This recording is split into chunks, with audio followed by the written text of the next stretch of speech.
नमस्कार, आप देख रहे हैं जाला दस्तक न्यूज। हर खबर सीधे आप तक। नमस्कार, आप देख रहे हैं उजाला दस्तक न्यूज। मैं दीपक इस वक्त जंदाहा प्रखंड अंतर्गत लोमा पंचायत में, जहां पर हमारे साथ हैं पूर्व उप प्रमुख इस जंदाहा प्रखंड के हरिनंदन राय, जो कि ये पेशे से ग्रामीण चिकित्सक भी है। ये लगातार पंचायत में 20 से 25 वर्षों से पंचायत में ये समाज को सेवा कर रहे हैं। लाभ के पद पर न रहते हुए, लाभ के पद पर रहते हुए इन्होंने समाज को सींचने का काम किया। ऐसी कड़ी में इस बार पंचायत चुनाव में ये भावी मुखिया प्रत्याशी के रूप में आए हैं। बहुत सारी से आज हमारी लाइव कार्यक्रम के माध्यम से जनता के जन सवालों को लेकर, जनता की जन समस्याओं से लेकर के तमाम तरीकों के उस समाधान को लेकर आज इनसे रूबरू होंगे। मैं आप लोगों को धन्यवाद देना चाहूँगा कि सर, आप इस चैनल के माध्यम से आप पूरे पंचायत वासियों को क्या शुभकामना दे रहे हैं? मैं आप पत्रकार बंधुओं को पहले धन्यवाद देना चाहूँगा कि आप इस लोमा पंचायत की जनता के सेवा के भाव के तहत मुझसे कुछ जानना चाह रहे हैं, इसलिए जनता को शुभकामनाएं हैं, बधाई है जनता को भी। लेकिन आप पत्रकार बंधु को सबसे पहले मैं बधाई देना चाहूँगा कि आपके जैसे लोग पंचायत स्तर पर आकर के गरीबों की आवाज़ बुलंद करने का काम किया, इसलिए आप बधाई के पात्र हैं। सर, सबसे पहला मेरा सवाल है, सर आपको क्या लगा कि आपने पंचायत चुनाव में मुखिया के प्रत्याशी के रूप में चुनाव लड़ने का निर्णय लिया? देखिए भैया, 2001 से पंचायती राज जब कायम हुआ तो मैं 2001 से जनप्रतिनिधि के रूप में लोमा पंचायत का सेवा, जनता का सेवा करते आ रहा हूँ। सेवा करने का भाव है, लोगों में एक नई जागृति और नई सोच पैदा हुआ है कि लोमा पंचायत में रोहुआ गांव एक राजस्व गांव है, जिसमें लगभग 3000 मतदाता है।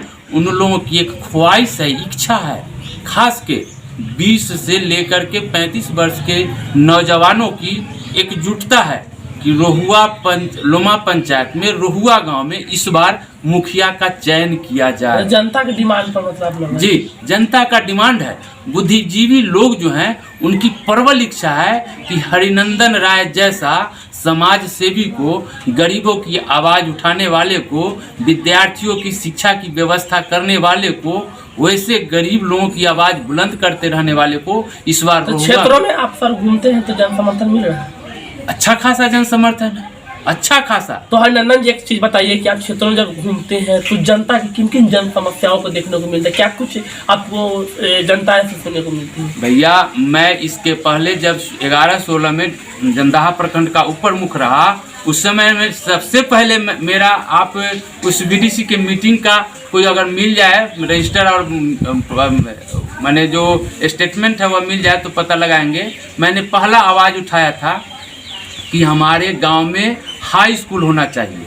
हाई स्कूल का काम हमने करवाया। मेरे उप प्रमुख रहते हुए हाई स्कूल का मैंने स्वीकृति कराया, और इस हाई स्कूल में छात्र नहीं थे, लेकिन मैंने 6 छात्रा के लेकर के इस हाई स्कूल को शुरू कराया। और वह 6 छात्रा के माता पिता से पूछ सकते हैं कि मैंने पैर पकड़ के उनको कहा कि आप अपने गांव के विद्यालय को शुरू होने दीजिए।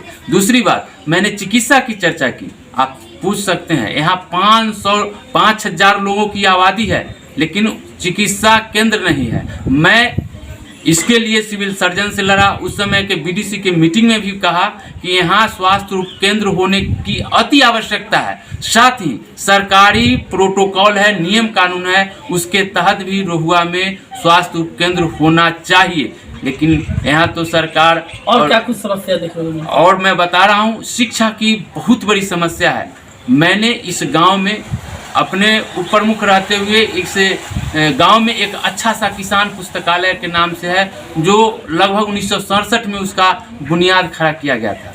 उस पुस्तकालय जो ढह ढन बना गया था, उसको हमने जीर्णोद्धार किया अपने उप मुख्यमंत्री काल में। मैं आज आपको यह बताना चाहूँगा कि उस किसान पुस्तकालय जो है, उसमें बहुत सारे छात्र जो क्यूज करने के लिए प्रतियोगिताएं बैठते हैं, वो सब बच्चे कहीं कहीं जाते रहते हैं। मैं उस विद्यालय, उस किसान पुस्तकालय का निर्माण प्रथम विजेता के बाद यह प्रथम मेरा काम होगा कि उस पुस्तकालय का जीर्णोद्धार हो। तो और सर पुस्तक की व्यवस्था। आपकी विचारों से, आपकी पिछली कार्य योजनाओं को देखते हुए, आपकी सामाजिक बातों को देखते हुए, आपकी पिछली छवि, आपकी छवि को देखते हुए, आपकी ईमानदारी को देखते हुए, हरनंदन जी, यदि आपको जनता पिछली कार्य योजनाओं को देखते हुए, आपकी विचारों को देखते हुए, आपकी छवि को देखते हुए, तमाम चीज़ों को देखते हुए यदि जनता आपको मौका देती है तो इस लोमा पंचायत को एक नया दशा और दिशा देने के लिए क्या कुछ आपका प्लान है? मैं सबसे पहला काम करूंगा कि शिक्षा में सुधार लाऊंगा। इस पंचायत के एक एक विद्यालय में घूमकर और शिक्षा की उत्तम व्यवस्था, और अगर विद्यालय में शिक्षक की कमी है तो उसके लिए मैं सरकार से लड़के इस पंचायत के हर विद्यालय में समुचित छात्र के अनुपात में शिक्षक की व्यवस्था करूंगा और उत्तम शिक्षा की व्यवस्था के लिए लड़ाई लड़ूंगा। अगला काम होगा इस पंचायत में चिकित्सा के संबंध में जो समस्याएं हैं, उस स्वास्थ्य संबंधी समस्याओं को लेकर मैं आगे बढ़ूंगा। उसके बाद जल जमाव के कारण कुछ जो अनुसूचित जाति के टोले हैं उसमें नारकीय स्थिति है। आज के दिन में बहुत सारे प्रतिनिधित्व हुए, करने वाले जनप्रतिनिधि हुए, लेकिन उस अनुसूचित जाति के यहाँ जाने तक की रास्ता का व्यवस्था नहीं कर पाए। मैं इसके लिए संकल्पित हूँ कि मैं जिस दिन इस पंचायत का पुनः जनप्रतिनिधि बनूंगा तो उस अनुसूचित जाति के लिए रास्ते का उत्तम व्यवस्था और जल निकासी का उत्तम काम करूंगा। तो सर भ्रष्टाचार को लेकर के भी आपकी कुछ लड़ाई है, उसमें भी तैयार है आप? अब भ्रष्टाचार की बात तो ये देश स्तर की बात है।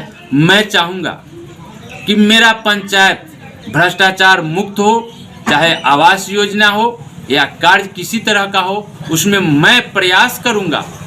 जो अभी भ्रष्टाचार है, कमीशन खोरी है, उसको खत्म करने का पंचायत स्तर पर किस तरह के आप कैसे दूर करेंगे? इसके लिए क्या कुछ? इसके लिए तो सर जब इस गांव के इस पंचायत के मुखिया होंगे तो मेरे अंडर में सब कुछ होगा। सारे सरकारी कर्मी को मैं नकेल कस के रखूंगा कि 1 रुपये किसी गरीब का शोषण नहीं हो। इसके लिए कृत संकल्पित हो जाऊंगा।